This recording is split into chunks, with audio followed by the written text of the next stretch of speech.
ಮೊದಲಿಗೆ ಎಲ್ರಿಗೂ ನಮಸ್ಕಾರ. ನನ್ನ ಒಂದು ಕರೆಗೆ ಹೋಗೊಟ್ಟು ಬಂದಿರತಕ್ಕಂಥ ತಮ್ಮೆಲ್ಲರಿಗೂ ತುಂಬ ಹೃದಯದ ಧನ್ಯವಾದಗಳು. ಹಾಗೆ ನನ್ನ ಈ ಸಿನಿಮಾ ಒಂದು ಬಿಡುಗಡೆ ಕಾರ್ಯಕ್ರಮಕ್ಕೆ ಬಂದಂತ ಎಲ್ಲ ಮುಖ್ಯ ಅತಿಥಿಗಳಿಗೂ ನಾನು ಧನ್ಯವಾದ ಅರ್ಪಿಸ್ತಾ ಇದ್ದೀನಿ. ಹಾಗೂ ಉಳಿಯಾರಿಂದ ತುಮಕೂರು ಘಟಕದ ರಕ್ಷಣಾ ವೇದಿಕೆ ಅಧ್ಯಕ್ಷರಾದಂತಹ ಶ್ರೀಯುತ ಚನ್ನಬಸಪ್ಪನವರು ಬಂದಿದ್ದಾರೆ. ದಯವಿಟ್ಟು ನೀವು ವೇದಿಕೆ ಮೇಲೆ ಬರಬೇಕಂತ ಕೇಳ್ಕೊಳ್ತೇನೆ. ಇನ್ನೊಂದು ಚೇರ್ ಹಾಕಿ. ರಾಮಲಿಂಗಡಿ ಸರ್ ನಮ್ಮ ಕರೆಗೆ ಹೋಗ್ಬಿಟ್ಟು ಬಂದಿದ್ದಾರೆ, ಅವರು ಕೂಡ ನಾನು ಧನ್ಯವಾದಗಳು ಹೇಳ್ತಾ ಇದ್ದೀನಿ.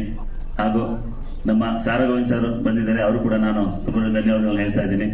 ಹಾಗೂ ನೆನಪರಲ್ಲಿ ಪ್ರೇಮ್ ಸರ್, ನಾನು ಒಂದು ಮಾತು ಹೇಳಿದ ತಕ್ಷಣ ಇಲ್ಲಪ್ಪ ಖಂಡಿತವಾಗ್ಲೂ ಬರ್ತೀನಿ, ನನ್ನ ಇವಾಗ ಮಾತ್ರ ಅಲ್ಲ, ನನ್ನ ಎಲ್ಲ ಒಂದು ಕಾರ್ಯಕ್ರಮದಲ್ಲೂ ಅವರು ಸಪೋರ್ಟ್ ಆಗಿ ನಿಂತಿದ್ರು. ಈ ಸರಿ ಅವರೇ ಡೈರೆಕ್ಟ್ ಆಗಿ ಬಂದಿದ್ದಾರೆ, ಅವ್ರಿಗೆ ನಾನು ತುಂಬಾ ಧನ್ಯವಾದ ಅರ್ಪಿಸ್ತಾ ಇದ್ದೀನಿ.